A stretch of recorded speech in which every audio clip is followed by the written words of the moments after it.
Sir నమస్కారం sir. నమస్తే sir Madhavilatha గారు మరి ఓల్డ్ సిటీ నుంచి అసదుద్దీన్ గారి పైన ఎంపీగా పోటీ చేస్తున్నారు.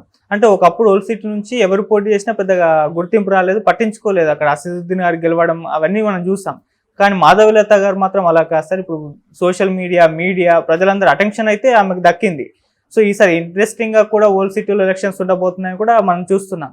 అయితే ఆమెకు సంబంధించిన ఒక వీడియో వైరల్ అవుతుంది సార్. అంటే ఆమె ప్రచారంలో భాగంగా ఒక ధనస్సుని ఇలా పట్టి వదులుతున్నట్టు, అది మసీద్ పైన ఉన్నట్టు కంప్లైంట్ చేయడం కూడా చూసాం. మరి ఆ వీడియోలో మనం చూసారు కదా, ఎలా అనిపించింది, మీకేమనిపించింది? అంటే ఆవిడ దానికి సంబంధించి వివరణ ఇచ్చారు. అంటే ఈసీ దృష్టికి వెళ్ళింది, కేసు ఫైల్ చేయాల్సి ఉంటుంది అన్న ధోరణిలో వాళ్ళు విచారణ జరిపిన సందర్భంలో ఈవిడ చేసినటువంటి కామెంట్ కొంచెం వైరల్ అయింది. లేని ధనస్సు లేని బాణం అందావిడ. అంటే ఆవిడ చేతిలో ధనస్సు లేదు, బాణము లేదు, వెయ్యని బాణం లేని ధనస్సు అంది. కానీ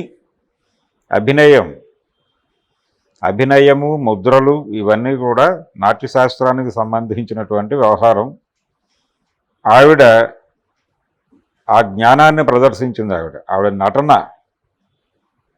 నటన చాలా స్పష్టంగా వీడియోలో కనిపించింది. ఆవిడ బాణం ఎక్కుపెట్టి వేస్తున్నట్టుగా ఉంది. ఆ కెమెరా కొంచెం అలా ప్యాన్ చేస్తే అక్కడ ఒక మసీదు ఉంది. అయితే స్ట్రైట్గా మసీదుకు వేస్తున్నట్టుగా లేదు ఆవిడ, ఇది ఇలా వేసింది జనంలో. కానీ ఆ ఏరియాలో ఒక మసీదు ఉంది.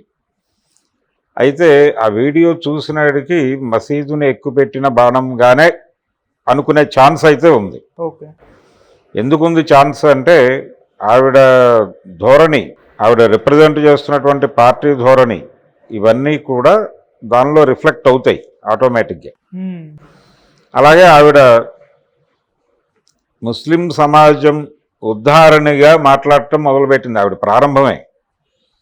ఆవిడ ఈ రోజున కొత్తగా ప్రచారం కోసం ఓల్డ్ సిటీకి వెళ్ళటం కాదు, ఆవిడ చాలా కాలంగా అక్కడ యాక్టివిటీలో ఉంది.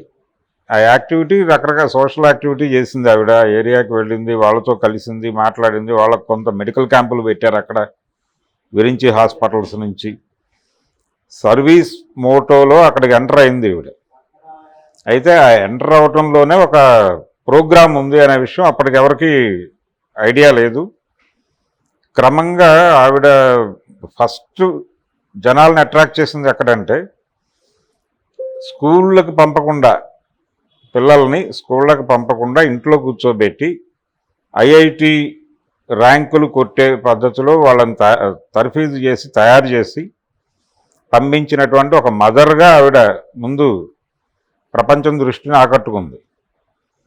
అంటే అక్కడి నుంచి మొదలైంది ఈ సోషల్ మీడియా ప్రస్థానం ఆవిడది. ఆ ప్రాసెస్లో ఆవిడ ఈ సేవా కార్యక్రమాల్లోకి విస్తరించింది. ఆవిడ తన కుమార్తె, అమ్మాయి పేరు కూడా లోపాముద్ర, ఆ తర్వాత ఆ కుమారుడు వీళ్ళిద్దరినీ కూడా ఐఐటికి సెలెక్ట్ అయ్యే లెవెల్లో ఈవిడే ట్రైన్ చేసి పంపించింది. అలా ఒక సక్సెస్ఫుల్ మదర్గా ఆవిడ ప్రజలకు రిజిస్టర్ అవడం మొదలైంది. ఈ ప్రాసెస్లోనే వాళ్ళు అక్కడ సర్వీస్ చేసే టైంలో ఏమిటిది అని అడగటం మొదలుపెట్టారు వెళ్ళి. ఈవిడ వాళ్ళ పేదరికం మీద, వాళ్ళ ఇళ్లలో ఉన్నటువంటి పరిస్థితుల మీద, అక్కడ మహిళల మీద, అక్కడ ఉండేటువంటి కొన్ని దుర్మార్గమని ఈవిడ అనుకునేటువంటి పరిస్థితుల గురించి వ్యాఖ్యానాలు చేయటం మొదలుపెట్టింది. జనరల్గా లైఫ్ ఎలా ఉంటుందంటే, వీళ్ళకి తెలిసిన జీవితమే జీవితం అనుకుంటారు, అవతల వాళ్ళ జీవితం దుర్భరంగా ఉందని వీళ్ళు అనుకుంటారు. దానిలో వాళ్ళ ఆనందాలు వాళ్ళకు ఉంటాయనే జ్ఞానం వీళ్ళకు ఉండదు. సో ఒక పాత కథ ఉంది. ఒక కోటీశ్వరుడు కొడుకుని వ్యాసం రాయమన్నాడు పేదరికం గురించి. రాయమంటే వాడు ఒక పేద తండ్రి ఉండేవాడు, వాడికి ఒక పేద కొడుకు ఉండేవాడు. ఆ పేద తండ్రి బంగ్లాలో పనిచేసే వాళ్ళందరూ కూడా పేదలే. అలాగే వాళ్ళ కారు డ్రైవర్ పేదవాడు, వాళ్ళ కాళ్ళు పిసికేవాడు పేదవాడు. ఇలా రాసుకెళ్ళిపెట్టేవాడు బాబు. ఇవన్నీ పేదవాడికి ఎందుకుంటాయి, ఈ ప్రొవిజన్స్ అన్నీ ఉండవు కదా. ఆ ధోరణిలో ఈవిడ మాటలు నడిచినాయి.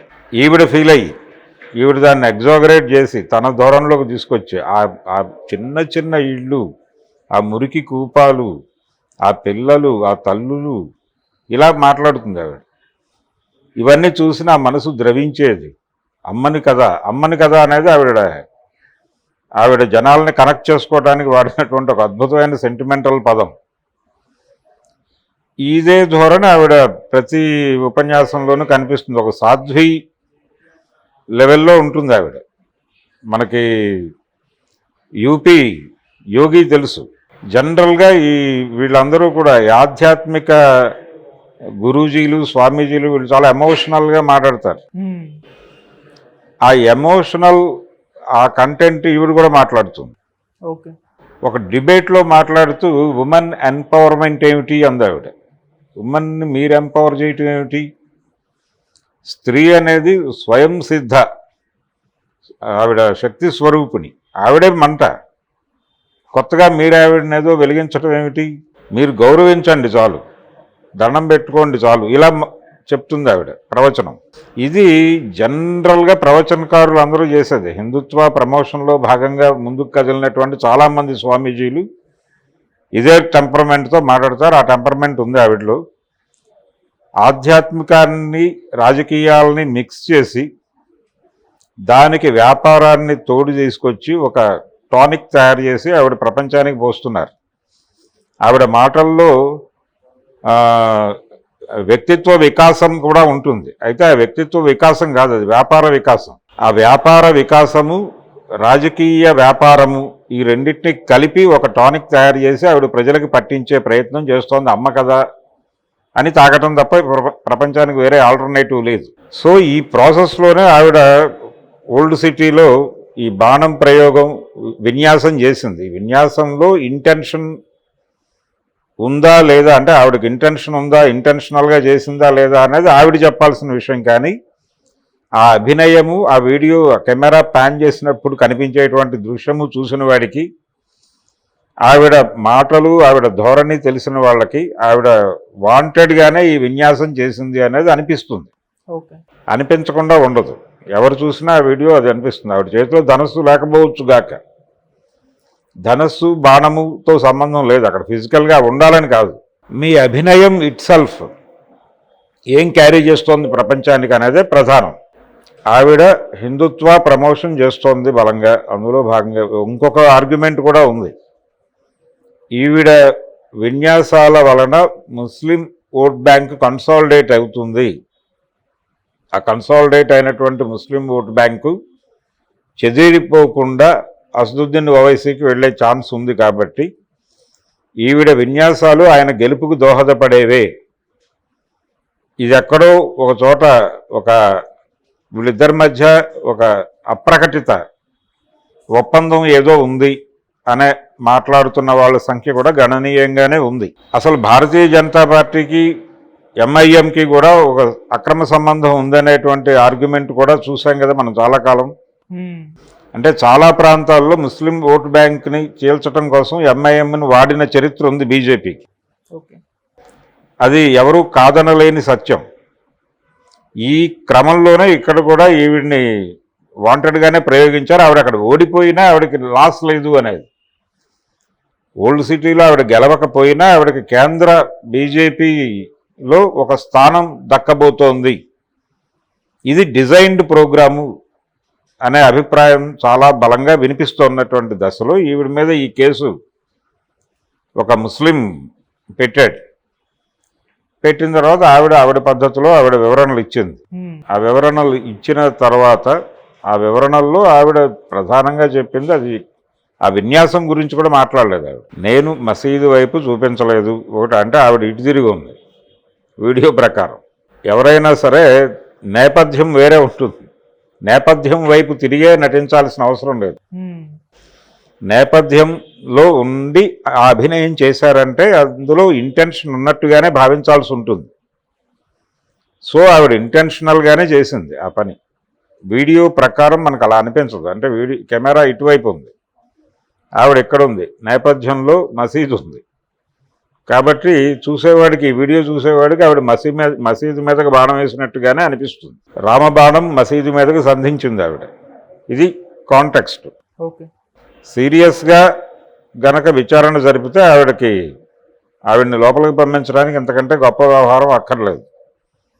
కానీ వెడుతుందని నేను అనుకోవడం లేదు. ఆవిడని లోపలికి పంపించే పరిస్థితులు ఉంటాయని నేను అనుకోవడం లేదు. ఆవిడ ఇలాంటి ఆర్గ్యుమెంట్స్తోనే బయటకు వచ్చేస్తుంది. ఆ కేసు ఆవిడ ఏం చేయదు.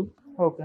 ఆవిడ ప్రచారంలో సీరియస్గానే పాల్గొంటారు. ఓడిపోవచ్చు. ఓడిపోయిన తర్వాత ఆవిడకి భారతీయ జనతా పార్టీ జాతీయ స్థాయిలో ఆవిడకి ఒక పదవి ఆల్రెడీ రిజర్వ్ అయి ఉంది అనేది వినిపిస్తున్న మాట. అది దక్కే అవకాశం ఉంది.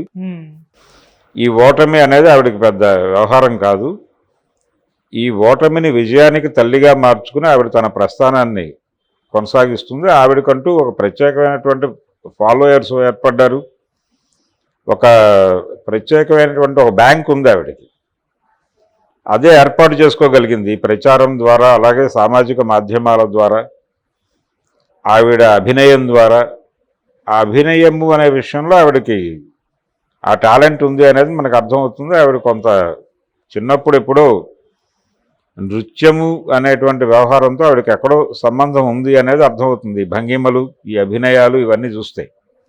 సో ఆవిడ అన్ని టాలెంట్స్ వాడి ఒక అంటే సెంటర్ ఆఫ్ ది అట్రాక్షన్గా మారింది. టోటల్గా బీజేపీకి సంబంధించి వాళ్ళ సిద్ధాంతాలని జనామోదంగా చెప్పడం, పర్టికులర్గా మిడిల్ క్లాస్ని టార్గెట్ చేసి వాళ్ళని అట్రాక్ట్ చేసి వాళ్ళకి పంపు చేయటంలో ఈవిడ చాలా శక్తివంతంగా వ్యవహరిస్తోంది మాధవీలత గారు. ఆ సర్కిల్స్లో ఆవిడకి ఒక ముద్ర ఏర్పడింది. కాబట్టి ఆవిడకి శిక్షలు పడవు, ఏ ప్రాబ్లము లేదు ఆవిడకి. ఆవిడ హ్యాపీగా ఇందులోంచి బయటకు వచ్చేస్తారు. ఆవిడకి ఉజ్వల భవిష్యత్తు కాషాయ పార్టీ కార్యాలయంలో, కేంద్ర కార్యాలయంలో దక్కబోతోంది. ఆ ధోరణిలో ఆవిడ వ్యాపారమైపోయినటువంటి రాజకీయ మత వ్యవహారాల్లో ఆవిడ దూసుకుని పోయేటువంటి ఛాన్సెస్ అయితే ఉన్నాయి. Okay sir, thank you so much sir. Thank you.